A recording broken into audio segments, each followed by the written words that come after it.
Good morning. It's our last lecture. Yes, indeed. It is our last lecture. So we will finish up with functions of two or sometimes more variables, but basically we will focus on functions of two variables.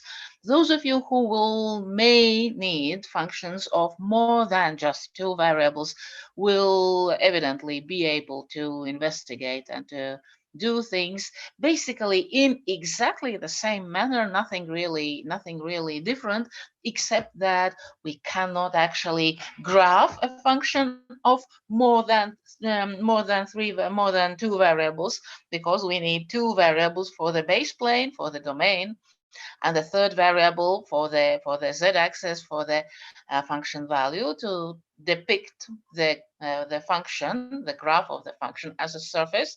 So if we have a function of more than two variables, we cannot visualize it. We cannot imagine what it looks like, because it does not look like anything at all. And so today, last time on Monday, we had a look at how to differentiate functions of two or more variables.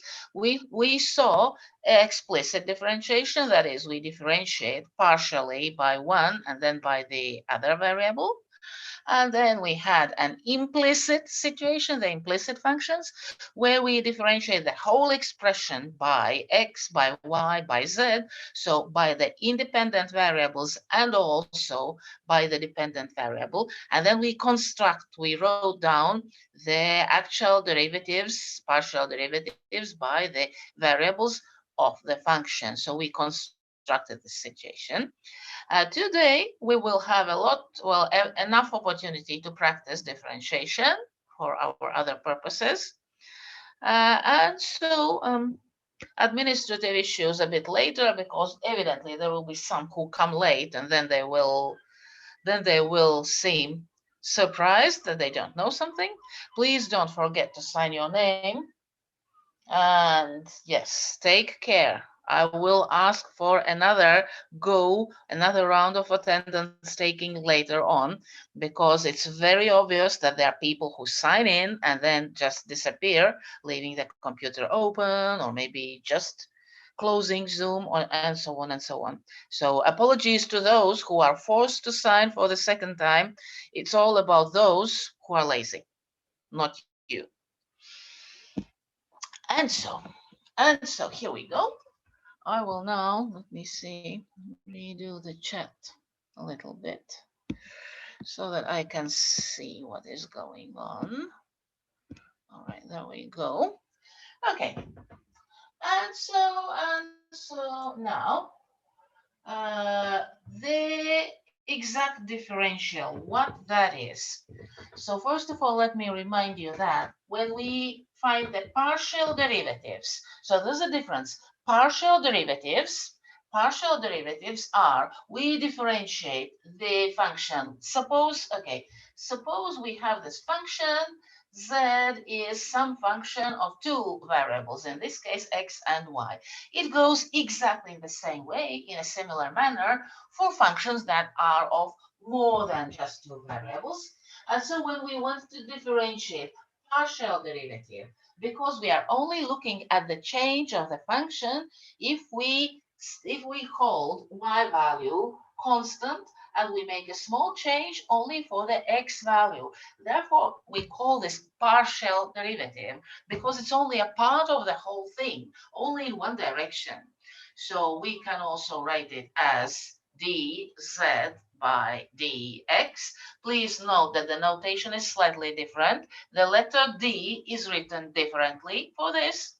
And then we have the partial derivative with respect to the variable y. So we are holding x constant, and we are making a small change in the y direction, and see how the function changes. So it's like, yes, indeed, it's like taking a partial slope, the slope in one direction only, because in the space in 3 dimensions, you understand that as we move along horizontally, in the horizontal plane, then actually the change of the function might depend on in which direction we move. So z y. For the sake of general information, yes, it is possible to take a partial differential, a partial derivative in any direction given by a vector. So in principle, we can imagine a vector giving any horizontal direction in the horizontal plane. And yes, it is possible to find the partial derivative in that direction, but that is not within the scope of our course. So these are partial derivatives because we only consider separate directions. Now, the exact differential, remember, of ordinary function, the exact differential dy was y derivative times dx. And that also explains the Leibniz notation for differentiation d by dx, right? Because y derivative is dy by dx. dy was the differential of the function of one variable. However, now we have the function of two variables. And now we can ask, is there such a thing as partial differential? Why do I write exact differential? Sometimes it's also called the total differential, the full differential, the complete differential.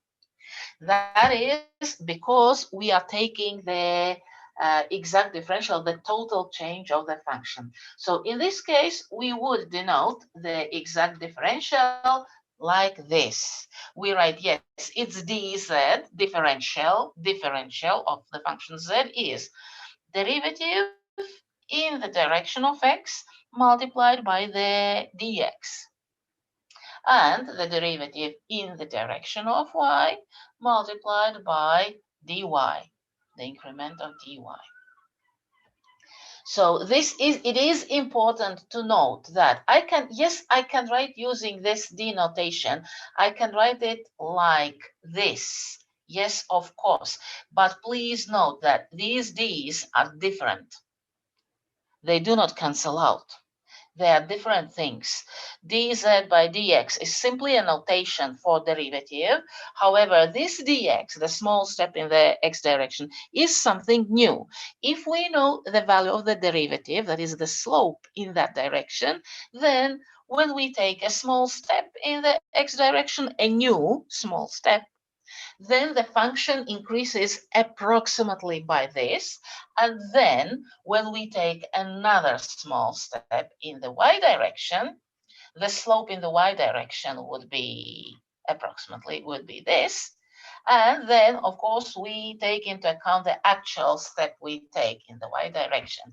So this dz by dx, dz by dy, these partial derivatives simply signify the steepness to which the roof, the surface actually changes, the increment of the given function. So these are different things. You cannot cancel out dx, dy, dy because they are different. One of them is used to establish the derivative, and also we will find the value of the derivative.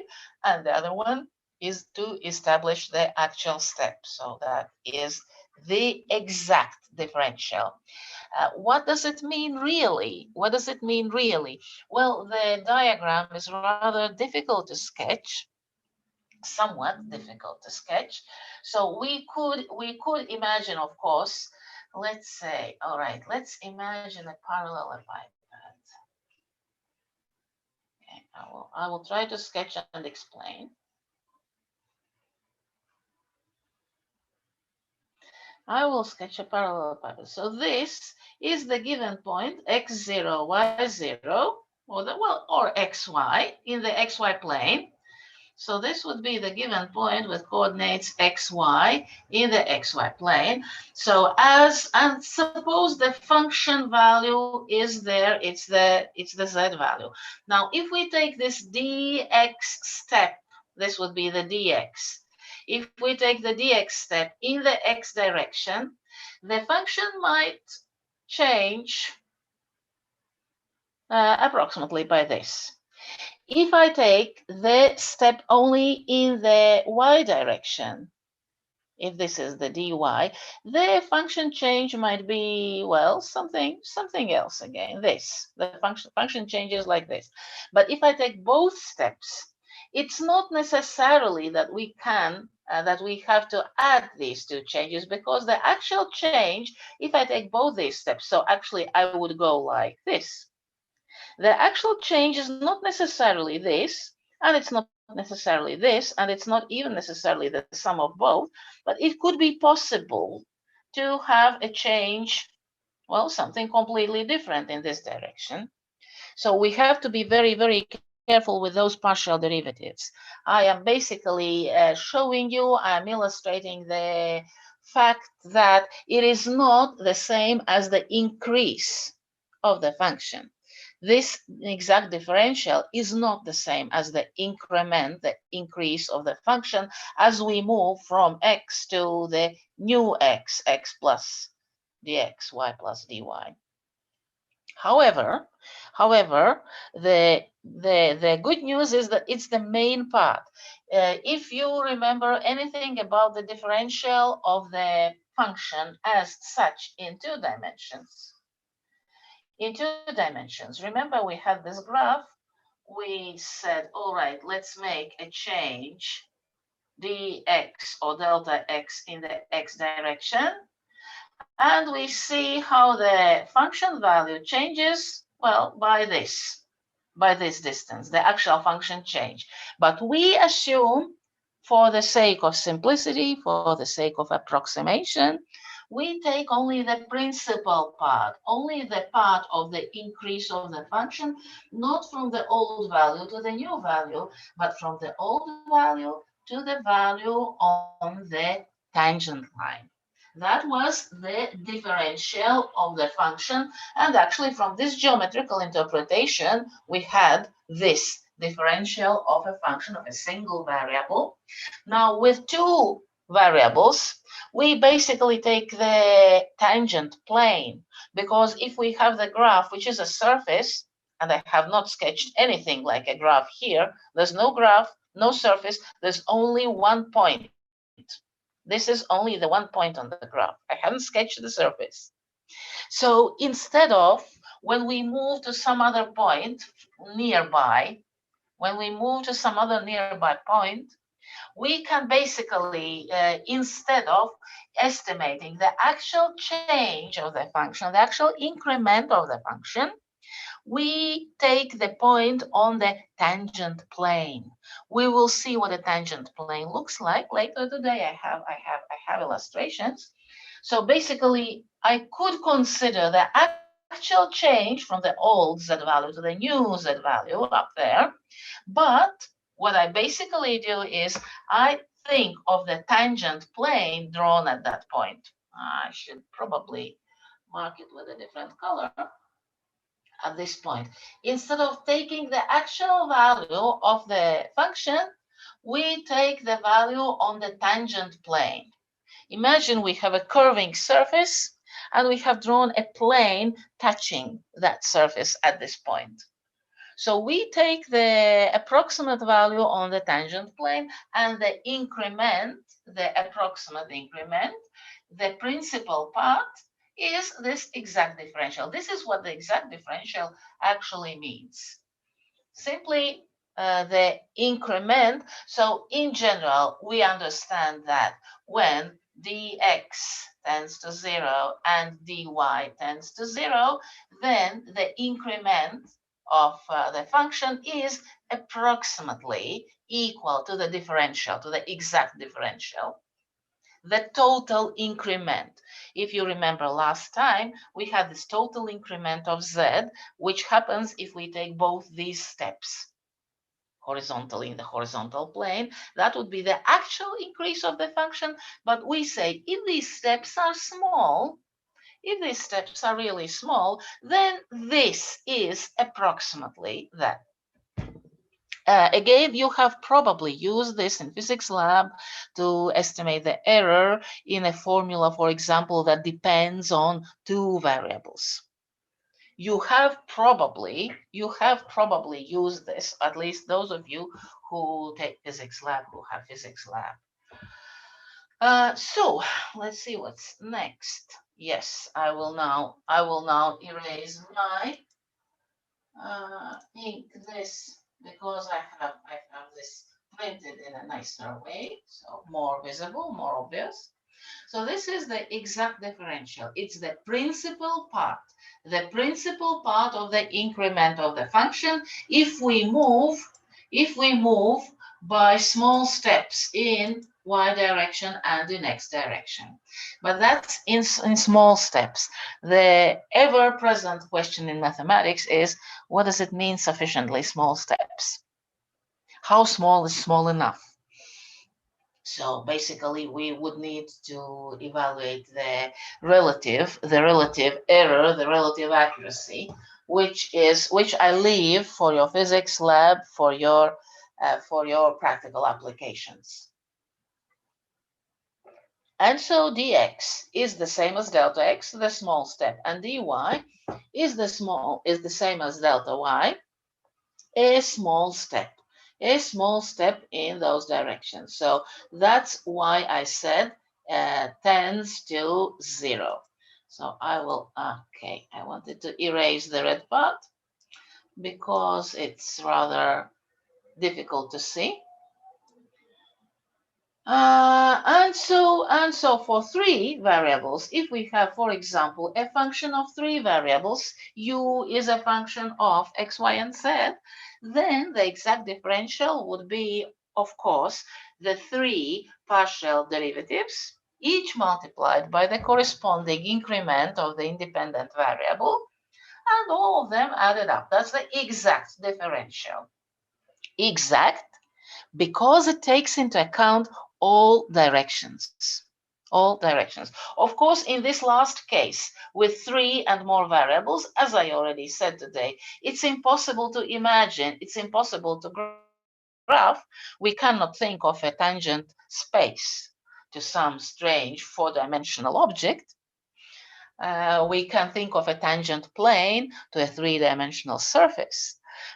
We can think of a tangent line to a 2-dimensional curve, but if we have more dimensions, here we have 4, because u is the 4th dimension, of course we cannot imagine what it looks like. It doesn't look like anything, but the exact differential as such exists. It is used to estimate, to approximate the function value.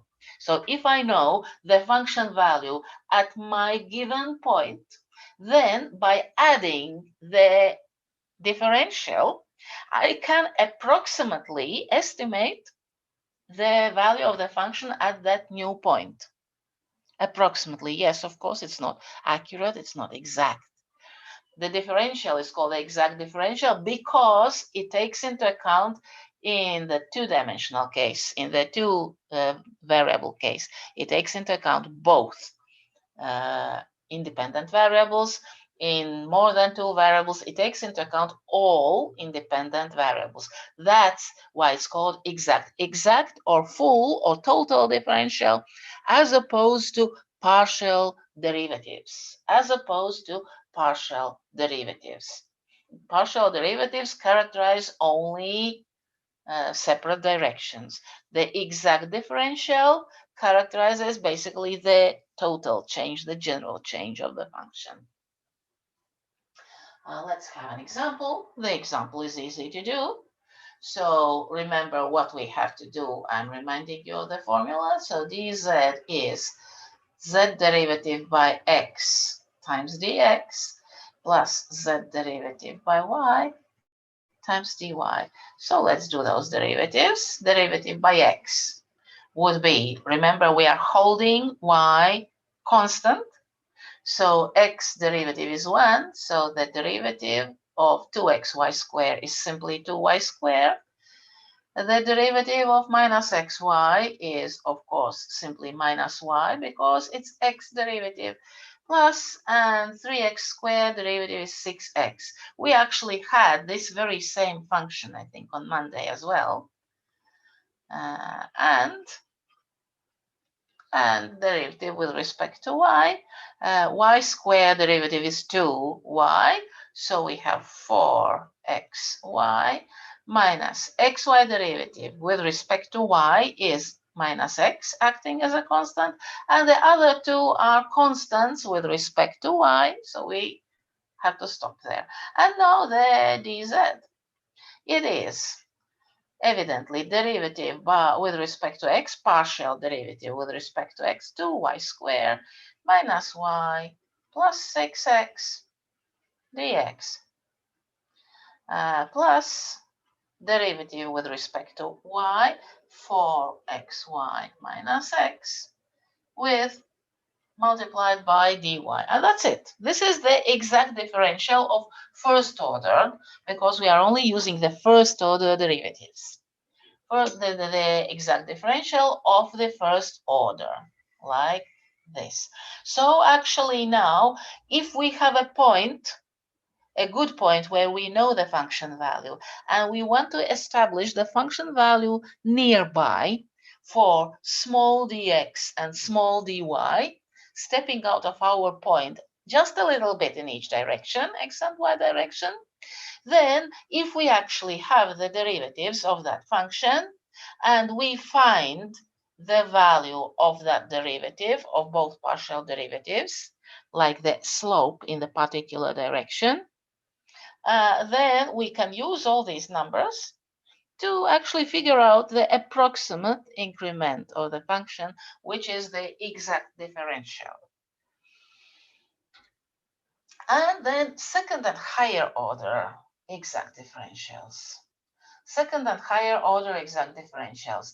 So the first order exact differential is just for the sake of reminding. You don't have to rewrite it and copy it many times. So the second order exact differential would mean take this and take the differential of this. So the second order differential would be the differential of this. The differential of something means derivative times dx, derivative times dy. So what I have to do is I take dz, differentiate and multiply by dx. I'm finding the exact differential of this. So this dz is what I need to differentiate by x with respect to x, and then I need to differentiate this partially with respect to y and multiply by dy. What happens here is, yes, I will rewrite it. Z derivative by x dx differentiate by x dx plus, yes, the second part still here because I am splitting it into two parts. So z derivative by x differentiate by y dy. That would be this part differentiated both by x and by y. And now I'm taking care of this part. I will differentiate this by x and by y. So it is derivative by y differentiated by x dx. And sorry. No, just a moment. Yes, that's okay. Sorry, I forgot the other D's. Sorry. Dx. I forgot the dy here and dx. That's the thing. That's where it started looking bad. So this is the y, no, dx, I'm sorry. Now this is where I went wrong. So one warning for everybody, learn from my errors. Well, this is my error because it was my absent-mindedness, not that I don't know it. But be careful. You should never really never lose the dx. Next semester in integration, it will be crucial. It will be important that you remember to write the dx and dy wherever it's necessary, because without those, you will fail with integration. Nothing will work with integration or with differential equations. This is going to be, otherwise it's going to be bad. So now I'm taking this other part, this part, z derivative by y dy and differentiate by x dx. So I have done I have taken this and differentiated by x and multiplied by dx. So far, I have this. Now plus the second part. Again, I take the same thing and now I differentiate by y. I take z derivative by x dx, differentiate by y, multiply by dy, plus z derivative by y dy, differentiate by y dy. So see what happens now. See what happens now. We have dx, which does not depend on the function. So this acts as a constant again, even though it's dx, because the function, what depends on the function is only this z derivative of x. This is the only part of the function. This is the only thing that we can differentiate because it's the only thing connected with the function directly. This is simply a chosen step. So differentiate the second time by x. So we have second derivative both times by x, and dx times dx now is dx squared. Now the next part, the middle part, c, y derivative by y, partial derivative by y. Sorry, differentiated by x, and partial derivative by x differentiated by y. Remember that it's the same thing. So we have two of them identical. We have dy times dx. Here we have times dx times dy. The derivatives, the mixed derivatives, are equal if they exist, remember. So basically, I have two identical terms. I have to multiply by 2. 2 mixed derivative xy and dx dy. And we end with the second order partial derivative by y. And we see dy squared. So this is the second order exact differential.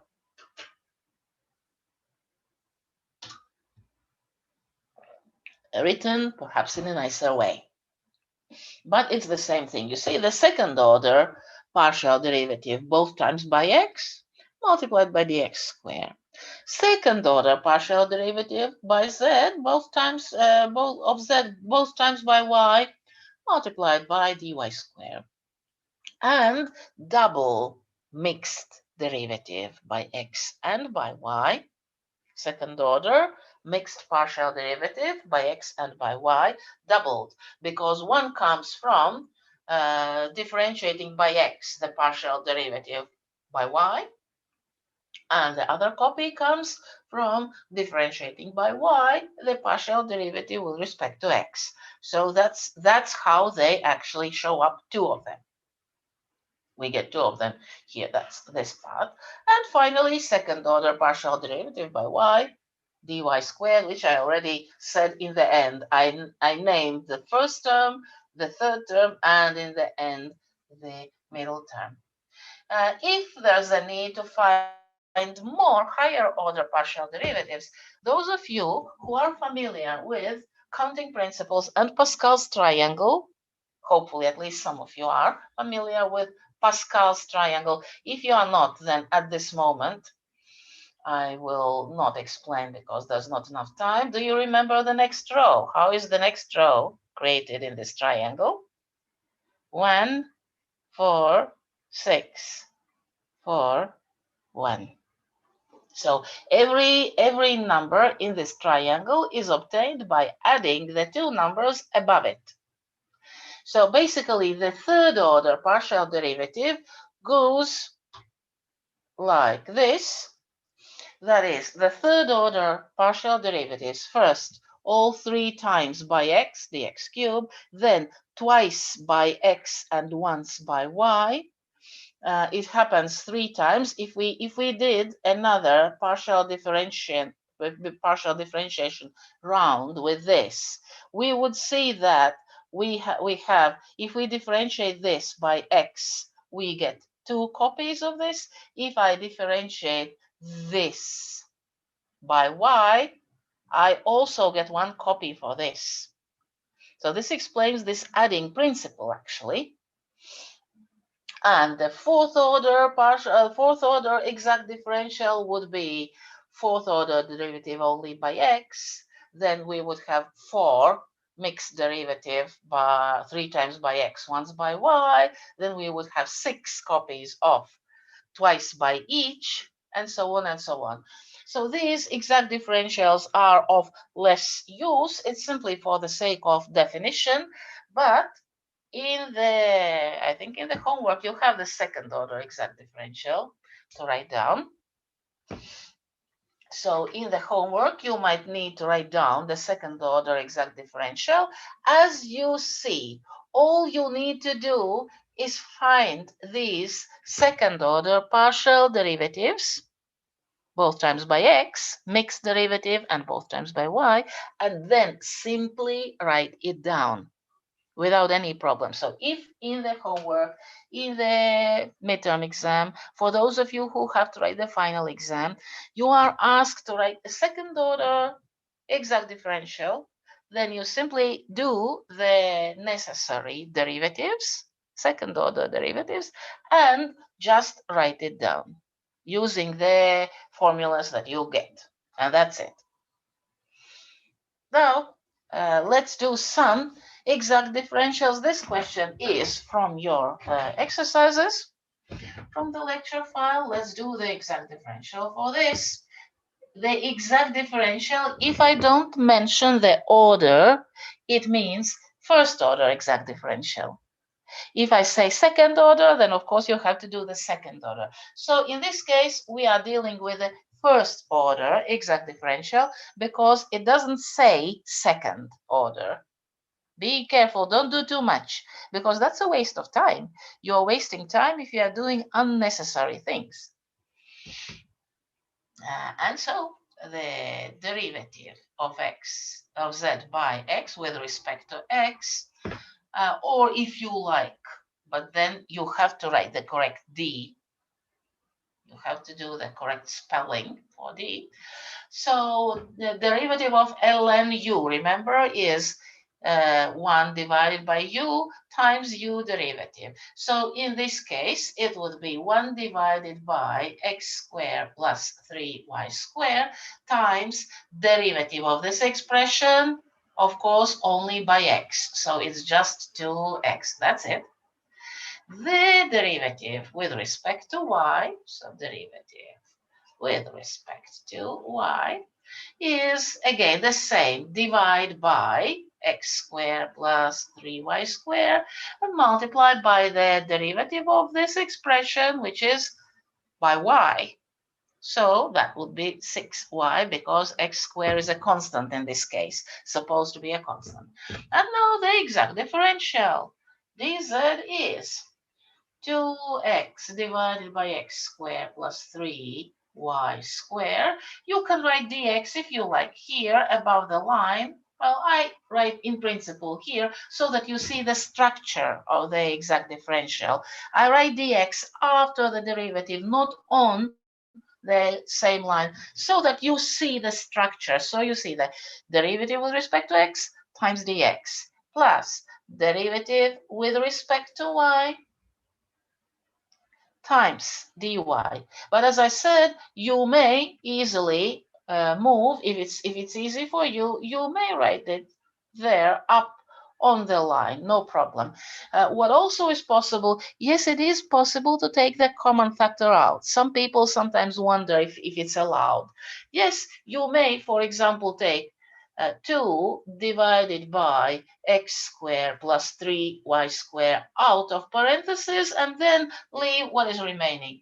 X dx plus 3y dy remains inside the parentheses. Yes, this is allowed. This is possible. You may write it like this. I am not requiring it. What I need to see is basically, I need to see this part. I need to see that you recognize, first of all, that you can differentiate. Secondly, that you know what to put where, how to put things together. Then, if you want to simplify it to this, doesn't look much simpler, right? Then you may. Now the second order partial derivative. Now this is the second order partial derivative, see? So let's find that. Okay. So I will use the short notation because this is how we write quickly. And those of you who unnecessarily waste time during a test using d by dx, copying from Wolfram Alpha, Photomath, or what other application you find, this is how I know that you are copying. Because you spend a page and a half on a question that could be solved in 2 lines. That's how I know. Unnecessary waste of time and unnecessary things that you do and write. That's because your application tells you. And that's something I really, really, really dislike. Professionally, not personally. Personally as well, because I hate cheaters. Okay, back to our example. So we have to differentiate this by x. So sine x at this moment is a constant. It doesn't change. Sine y is a constant. So differentiate by x, we get cosine x times sine y. Because sine y acts as a constant here. Derivative by y would be sine x is a constant. And sine y differentiated is cosine of y. Now we need those second order partial derivatives.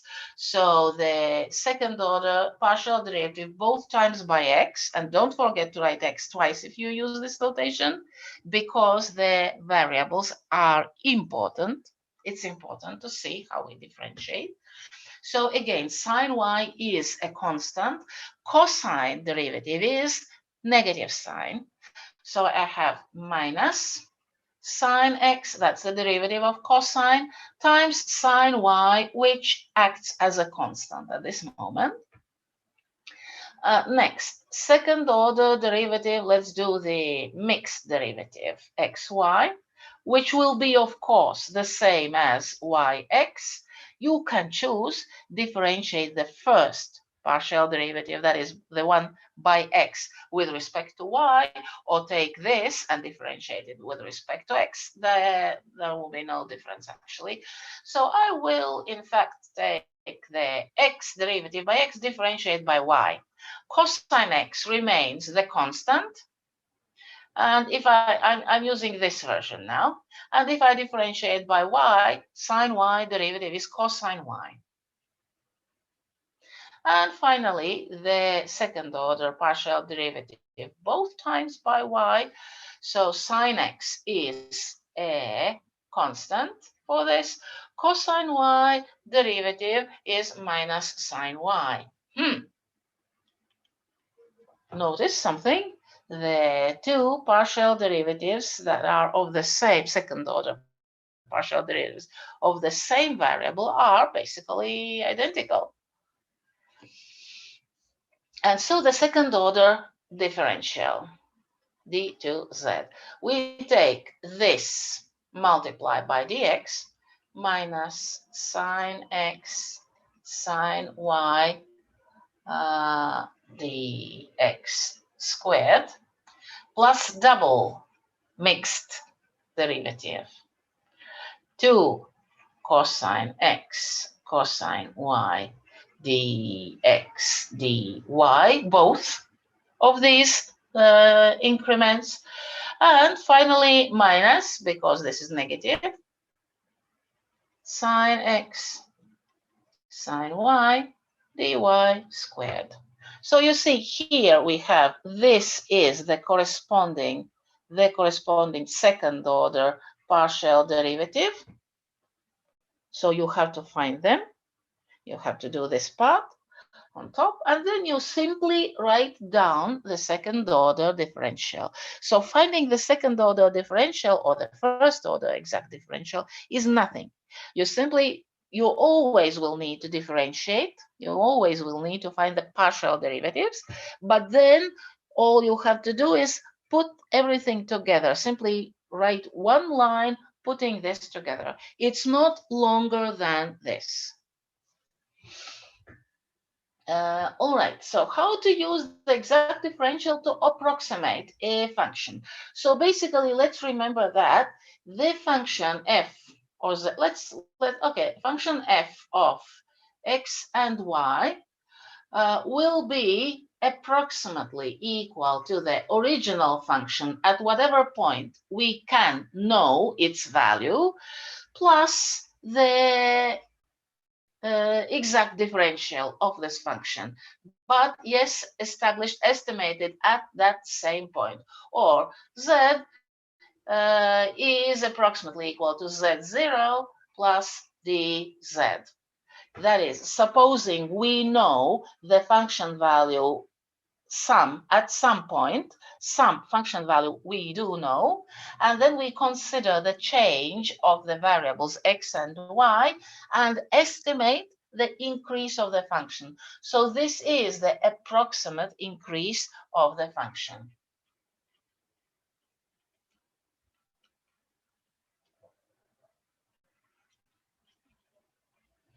And integrate. Integration of this differential is integration in two variables. Careful, it's a double integral. So basically, you have to be very careful. This will come next semester when you get integration. When we have double integrals, you have double integrals. You will have the second order differential, perhaps not, but basically it applies to solving differential equations. There is such a category of differential equations that are called differential equations in exact differentials. Then yes, you will be able to find the original function z when you integrate, but there's a specific method. It has to be done very carefully. So next semester, the professor will show you how to do that, but yes. All right, so in this case, suppose we have a function square root of x squared plus y squared. It seems natural because there are two big numbers involved. Big, well, big, like big, not really big. Why is this a good function? See, if we take the point x0 is 6, y0 is 8, then z0, the basic value of the function, can be found because these are familiar numbers. This value is well known from Pythagorean numbers. It's 10. So we know that at 6, 7, this function value, the value of this function is 10. Now, if I increase x just a little bit, and if I increase y just a little bit, the question is, how much does the function value increase? What is the value of the square root, or at least approximate value of the square root? And this is what we will be doing. So we know that for the exact differential, let's say, approximate or to evaluate the increase, the approximate increase of the function, we have to find the exact differential of this function. So first of all, let's find the derivatives. So the first derivative by x is, of course, 1 divided by 2 square roots times the derivative of the interior function with respect to x, that's 2x, and 2 disappears.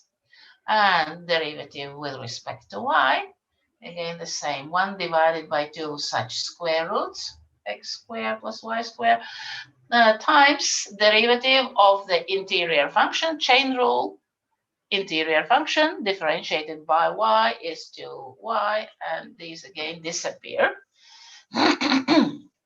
So the thing is that I could write the exact differential now as x over square root x squared plus y squared dx plus y over square root x squared plus y squared dy, simply copying the exact differential. Now I need to evaluate it. I need to evaluate it so that I can have this number to add. So I can have, like, I see how much the function increases, approximately, of course, approximately. So we do this. We evaluate this, of course, this happens at the point x0, y0, so for x values 6 and 8, but we also, let's remember that dx is actually 0.003. dy, the increase of y, is 0.04, because we are looking at this point, 6.03, 8.04. So this is only the point from which we start. Generally, how do we know from which point to start? What to choose for x0, y0? We choose values such that, first, are close to our points, close to our values, and secondly, for which it is easy to evaluate the function. So, two conditions: close to these values and such that it is easy to do. And so at this point, now we see the exact dz value would be, let's put in the values of x and y. So x is 6 divided by square root of, well, we know that it's 10 already, we know, we had it. By the square root of 100, sorry, it's 10. The square root itself is already 10. So 6 over 10, I know because this is 10. That's how I know to put 10 in there, times dx. But dx is 0.03. Similarly, with y, we have y0, that's 8, divided by 10 again, times dy, which is 0.04. So we see 0.6 times 0.03 plus 0.8 times 0.04. This is 0.018. This is 0.032. So we see 0.05 as a result. And so I can say that this is approximately 10 plus 0.05. This is the dz value. It's not the exact increase of this function, but it's approximately established, estimated using the exact differential. So 10.05. This would be the approximate value. And if you check it using the calculator, you will see that it seems to be a good approximation.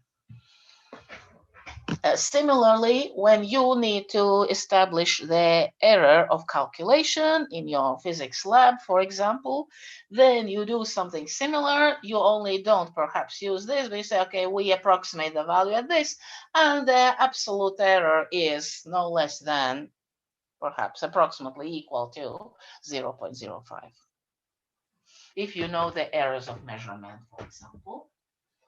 All right, so this was about differentials, the exact differentials. Now let's say, finding minimum maximum points, finding tangents, normals, and such like. The tangent plane and the normal line to the surface. Well, I didn't risk myself sketching, so I actually give you a general idea. So we have a surface, this curved surface, and then we have a point at which we imagine you can put a flat sheet of something, well, something not flexible, a flat sheet of metal, for instance. You can put close to the surface so that it touches the surface at one point. That's the tangent plane, similar to the idea of the tangent line in 2 dimensions, tangent line to the graph. So a plane, a plane has a normal vector. A plane has a normal vector, as you see, Okay, I will take something colorful. A plane, you know how to write the equation with a plane having a normal vector. So if the normal vector is A, B, C, then the point M0 has coordinates x0, y0, z0 on the surface, then of course you know that the equation of this tangent plane, if we only know ABC, of course, if we only know ABC, of course, then the equation for this plane would be, I am reminding you from analytic geometry, which you should know by now, plus CZ minus Z0 equals 0, then simplifying using the numbers, right? And the line passing through this point is called the normal, or normal to the surface. The normal is characterized, of course, by its direction vector, and the direction vector is, of course, the same. So that would be, this is the tangent plane, and the normal line is the line perpendicular to the surface. So now you see that we can write this using the same numbers and the same vector, the same point, and the same vector. The only question remaining is, what are these numbers ABC? How do we find these numbers ABC? How do we find the, let's say, the direction perpendicular to the surface? And that's what we will do right away. So we will start by assuming that the surface is given implicitly. This is implicit equation. So we still consider that z is a function of x and y. But we have a long expression on one side. Then actually it turns out an interesting thing, that if you take this expression f, this big expression, this implicit equation, on the left hand side, on the right hand side we do have a0, and if we differentiate this with respect to all three of them, so we find the partial derivative with respect to x, we find the partial derivative with respect to y, we find the partial derivative with respect to z, then interestingly enough, at this certain point, so we suppose that we have a point on the surface, x0, y0 are the values of the independent variables, and z0 is the function value actually. Then if we find the derivatives, the partial derivatives, specifically using numbers for this point, then guess what? You have found the coordinates of that normal vector. So basically, now we see the meaning of the partial derivatives of a function.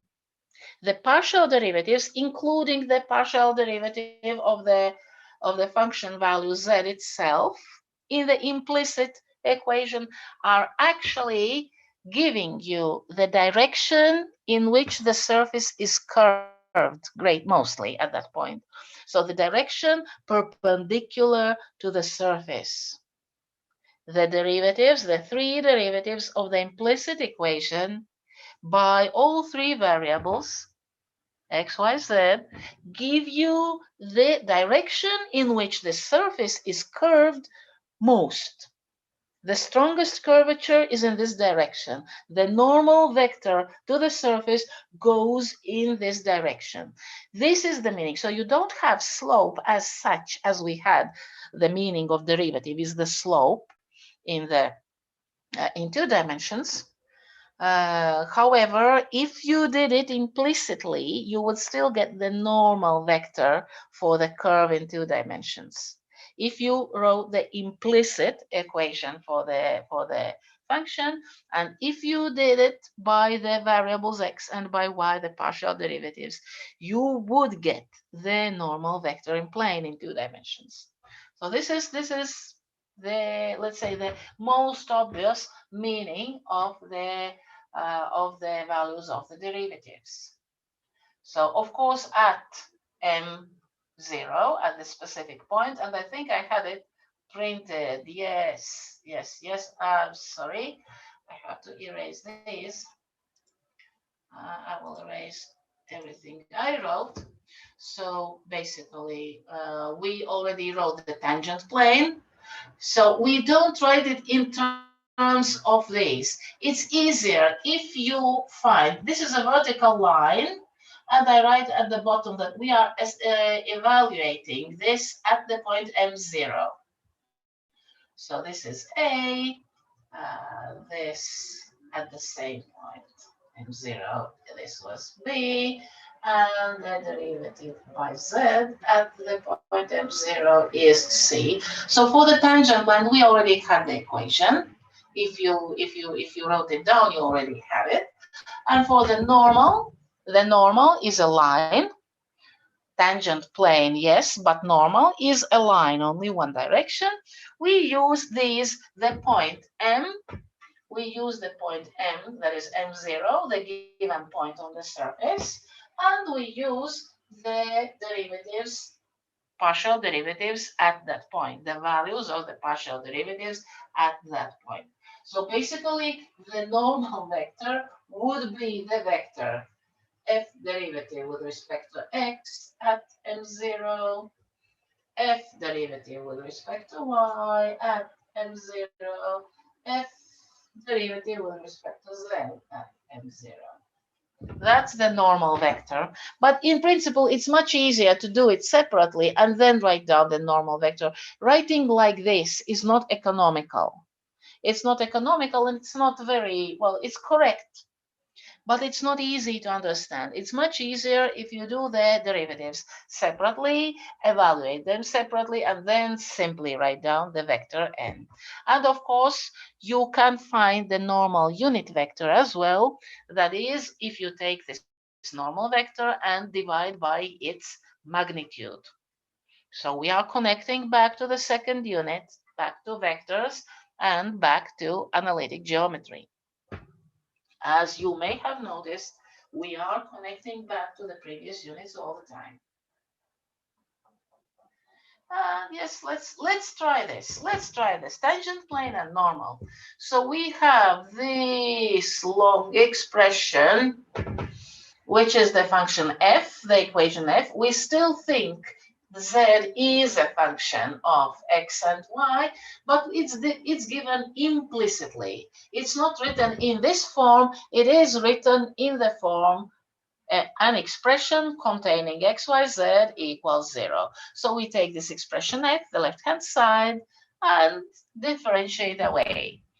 So the derivative with respect to x is, let's see, 8x, 2y squared constant, nothing, minus 3z squared constant, nothing, plus xy, derivative by x is y, yz constant, nothing, plus x, that is, derivative is 1.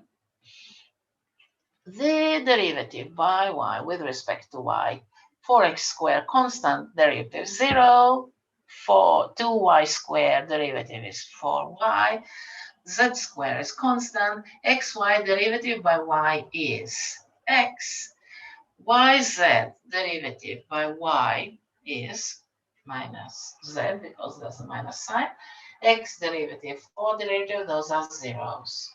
And finally, the partial derivatives with respect to z, first term 0, second term 0, third term minus 6z. Fourth term, 0. This minus y when we differentiate by z. And the remaining parts again are constants for z. So in this case, derivatives are 0. Now let's see. A is, and now let us put these values for x, y, z. So that would be f derivative at x at, we can write 1, 1, 1. In fact, we don't have to use the vertical line. We can put in the coordinates x0, y0, z0. And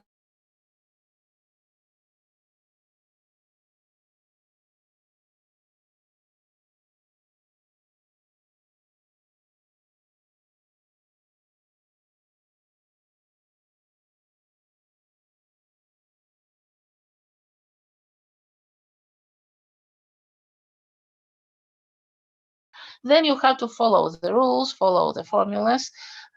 Please note that all the formulas are in the second midterm formula sheet. And for the final examination, you simply take these, the first midterm, second midterm formula sheets combined. That's all. That's all. So the formulas are there. And so, well, I already did all that. For explicit functions, sorry. This was for implicit function, that is, if we have this kind of expression. So for an explicit function, the explicit function is, well, z is some expression of x, y. So I can change it theoretically. Generally, you will not need to change it because you will have, again, a ready-made formula. So I can think of this as f of x, y minus z is 0. So now this is this f expression of x, y, z, right? I simply move the z variable to the side where we have the formula. And now, see, if I differentiate, see, notice f derivative by x is actually the z derivative by x, because this is not this. If we are differentiating now the whole expression, the differentiation, we do not use the chain rule.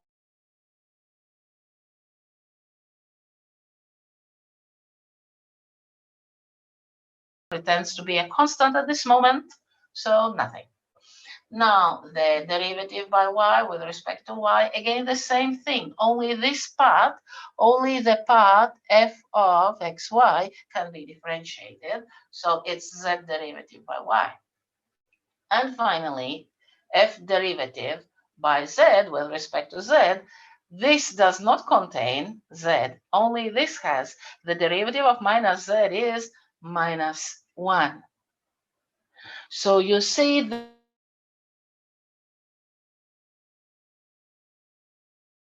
so it's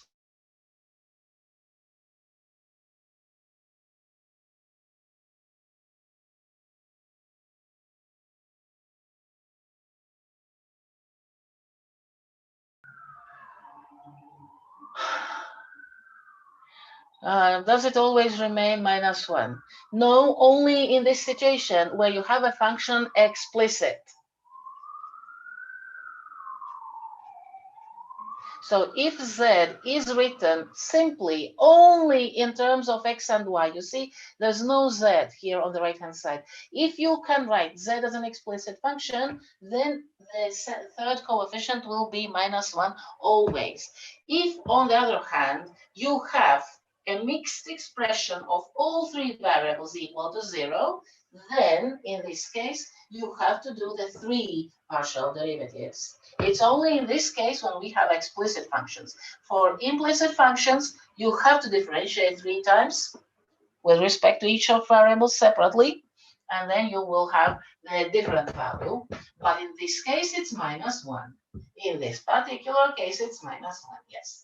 Whenever you have z is an expression of x and y, it is minus 1.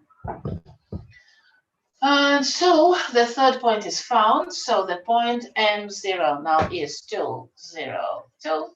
And we can write the tangent plane is 2 times x minus 2 minus 3 times y minus 0 plus 2, sorry, not 2. I was careless a little bit. Minus 1. It's minus 1 there. It's the coefficient. So minus 1 times z minus 2 equals 0. I write down 0, and I write down the one coefficient, the unit coefficient. Why? So that you see what is going on. Yes, of course, during the examination, you can easily just write minus and do things easily without the 0. However, if you write it